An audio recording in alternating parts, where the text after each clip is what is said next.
आज हम 16 जून का करंट अफेयर आप लोग के समक्ष लेके आए हैं। और करंट अफेयर जो होता है हर एक एग्जाम के लिए काफ़ी इंपॉर्टेंट होता है। और आप इसको बार बार सुनते रहिए। किसी भी चीज़ को बार बार सुनने से होता क्या है, तो उसका 10% भाग भी जो है हमारे ब्रेन में रहता है।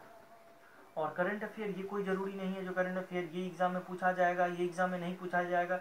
जी नहीं, जनरल कंपटीशन के जितने भी एग्ज़ाम हैं सभी एग्ज़ाम में करंट अफेयर पूछा जाता है।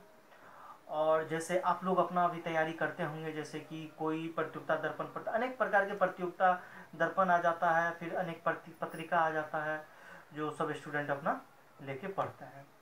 लेकिन हम ये जो क्वेश्चन जो डालते हैं, ये क्वेश्चन जैसे द हिंदू का कंटेंट है जो वीवीआई लग रहा है, उसके बाद दृष्टि का कुछ कंटेंट है जो वीवीआई लगता है, उसके बाद टाइम्स ऑफ इंडिया का लगता है, तो हम उसको डालते हैं।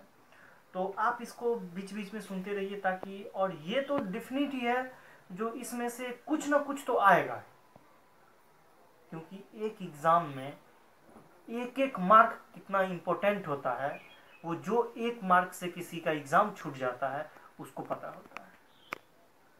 तो आप लोग बारीकी से सुनिए, इसके बारे में जानिए और पढ़िए, मोटिवेट रहिए। सबसे बड़ी बात है मोटिवेट रहना, डिमोटिवेट नहीं होना है। ठीक है, तो हम क्लास शुरू करते हैं। आज का पहला क्वेश्चन ये है, जो जलगांव केले के किस्म को जीआई टैग दिया गया है। इसको जीआई टैग दिया गया है, जलगांव केले के किस्म को जीआई टैग दिया गया है। यह केला महाराष्ट्र राज्य में पाया जाता है और इस केले में मिनरल्स और फाइबर काफी प्रचुर मात्रा में पाया जाता है। इस केले के अंदर जो प्रचुर मात्रा में पाया जाता है, और इसका जो निर्यात किया जा रहा है, इसका निर्यात दुबई के क्षेत्र में किया जा रहा है। आइए नेक्स्ट क्वेश्चन क्यों, नेक्स्ट क्वेश्चन देखते हैं। भारतीय स्वतंत्रता आंदोलन के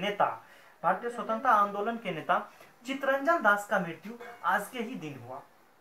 उनका मृत्यु 16 जून 1925 ईस्वी को हो गया था। इसको देश बंधु के नाम से भी जाना जाता है। और उसके बाद ये जो है असहयोग आंदोलन में इनका भागीदारी हुआ रहा था, और ये एक वकील भी थे। कौन? तो चित्तरंजन दास एक वकील भी थे, और असहयोग आंदोलन जो हुआ था उसमें भी इनका भागीदारी हो रहा था। आइए नेक्स्ट क्वेश्चन की ओर बढ़ते हैं। नेक्स्ट क्वेश्चन है, हाल ही में सीएम राइस स्कूल योजना की घोषणा किया गया है। तो इस स्कूल योजना का घोषणा कौन किया है? तो मध्य प्रदेश द्वारा किया गया है। यह योजना राष्ट्रीय शिक्षा नीति के तहत शिक्षा के क्षेत्र में परिवर्तन करने के लिए किया गया है। आइए अब नेक्स्ट क्वेश्चन है, तो हाल ही में अमरकंटक ताप विद्युत चचाई के 5 नंबर यूनिट से 150 दिन में लगातार विद्युत उत्पादन किया गया, जो एक अपने आप में रिकॉर्ड कायम किया है।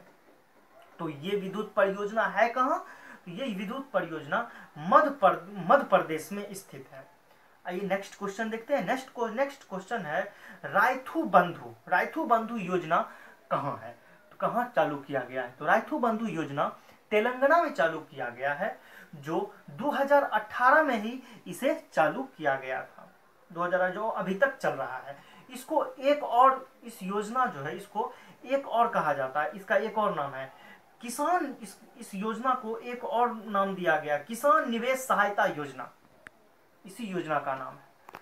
तो इस योजना के अंतर्गत होता क्या है, किसी भी किसान को, हर एक किसान को उसके सीजन में तेलंगाना सरकार की तरफ से 5,000 रुपया दिया जाता है, ताकि उसको खेती करने में किसी प्रकार की समस्या उत्पन्न ना हो, और वो आर्थिक स्थिति और पैसे की कमी के वजह से उसका फसल ना खराब हो। इसलिए तेलंगाना सरकार इस योजना को चालू किया है। तो एग्जाम में इसको ऐसे भी पूछ सकता है, इस एग्जाम में पूछ सकता है, जो रायथू बंधु योजना किस राज्य में चलाया जा रहा है? तो रायथू बंधु योजना तेलंगाना राज्य में चलाया जा रहा है, आप लोग को पता ही है।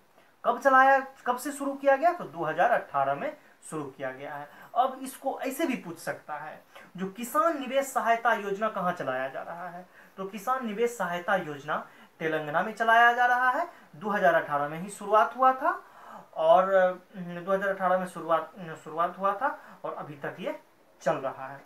ठीक है, तो आइए अब अगला क्वेश्चन देखते हैं। अगला क्वेश्चन है, हाल ही में एक अध्ययन के अनुसार पाइन आइलैंड ग्लेशियर काफी अधिक पिघल रहा है, काफी जोर से पिघल रहा है।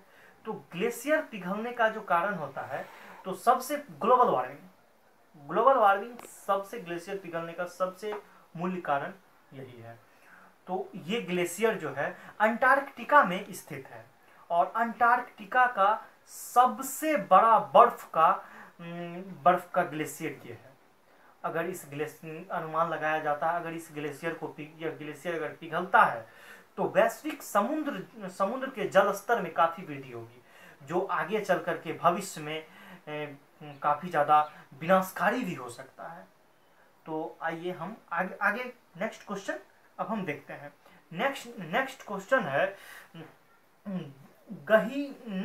है गहीर माथा।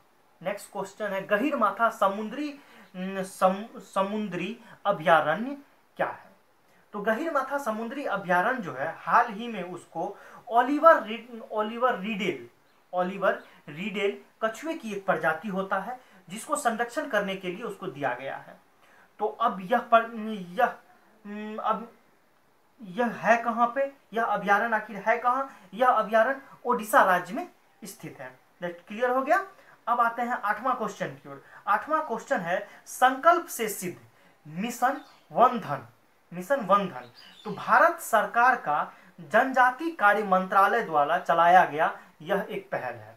इसके अंतर्गत जनजाति क्षेत्र में विकास का कार्य किया जाएगा। वहाँ जनजाति क्षेत्र जो पिछड़े हुए हैं उसको जो सुचारू ढंग से चलाने के लिए उसको चलाया जाएगा और शिक्षा के क्षेत्र में, कार्य के क्षेत्र में, वहाँ पर कुल मिलाकर वहाँ पर विकास किया जाएगा और वहाँ पर विकास किया जा रहा है और यह काफ़ी ज़्यादा सफल भी हुआ है। यह काफ़ी विकास उस क्षेत्र में विकास में काफ़ी कारगर साबित हुआ है। उसके बाद आइए हम आगे का क्वेश्चन देखते हैं। आगे का क्वेश्चन है पर्तास द्वीप की सरकार ने कहा है कि 28 चीनी वायुसेना जो वायुसेना के जहाज जो परमाणु से लेस हैं ताइवान के वायु रक्षा क्षेत्र में प्रवेश कर गए हैं। तो पर्तास द्वीप जो है वो ताइवान के क्षेत्र के अंतर्गत ही आता है, ताइवान का क्षेत्र के अंतर्गत आता है। तो कहा जा रहा है जो चीन का कहा और यह दक्षिण चीन सागर का हिस्सा है। इसका हिस्सा है कौन सा है? पर्तास द्वीप दक्षिण चीन सागर का हिस्सा है और ताइवान जो है इस पर ताइवान का नियंत्रण है और चीनी वायुसेना के कुछ जहाज जो है सो ताइवान के वायुसेना के क्षेत्र में प्रवेश किए हैं।